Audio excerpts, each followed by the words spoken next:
Mama bagenda okusoka mama balabeko basuke batwe kuba wafunda abantu balina essimu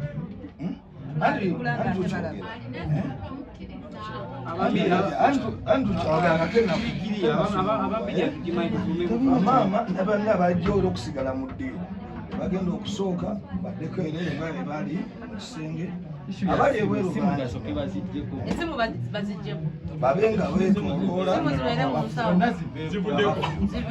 akateba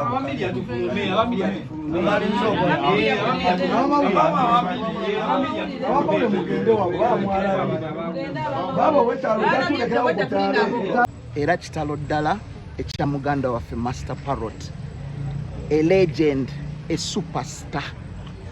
Naye mpulira ennaku mu mutima gwange neebuuza abayimbi baliriddawa.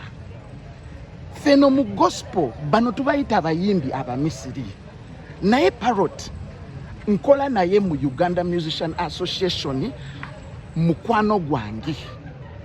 Kinnumye nnyo okulaba nga abayimbi abayimba mu mulembe gwe sibalabyewo wano, abayimbi ab'omulembe guno sibalabyewo wano.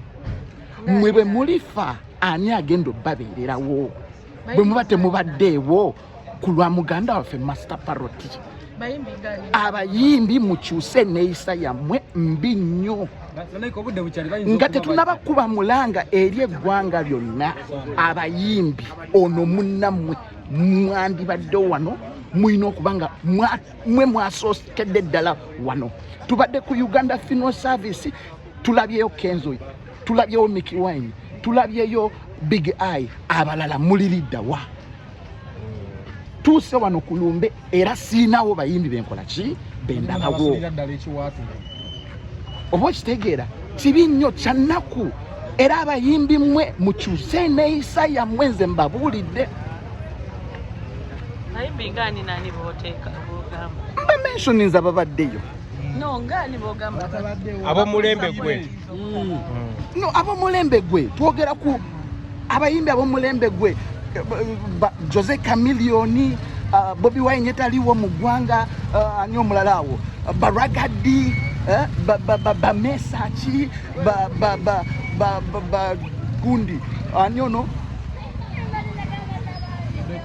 Babebe Kulu, Master Parrot si wa leero, Master Parrot wadda.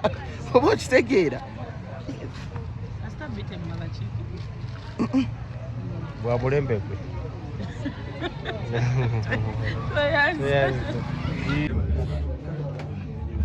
Nga tewali ndino byakusindika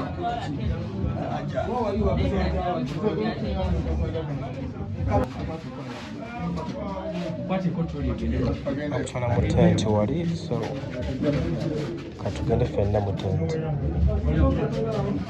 Tugenda mu tenti wali buli muntu abayimbi nabyo bakalifaaganaga waali osanga nabalaba bakyajja naye kibi nnyo ekiri bad, kibi nnyo, kibi nnyo, kibi nnyo.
Madame, comment tu te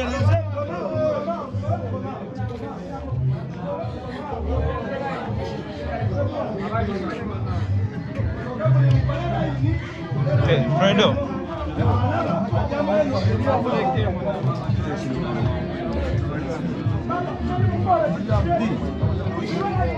Hey, my guy.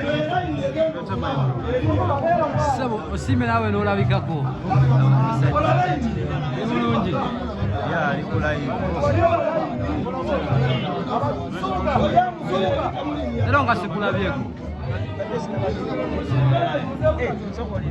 Basikulabyeko ku radio.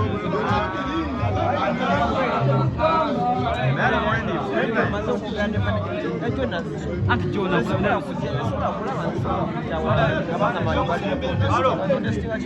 weyakugamba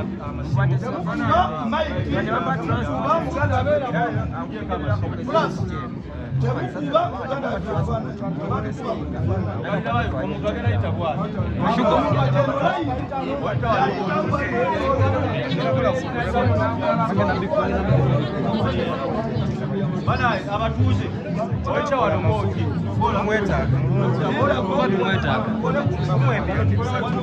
Milioni 3.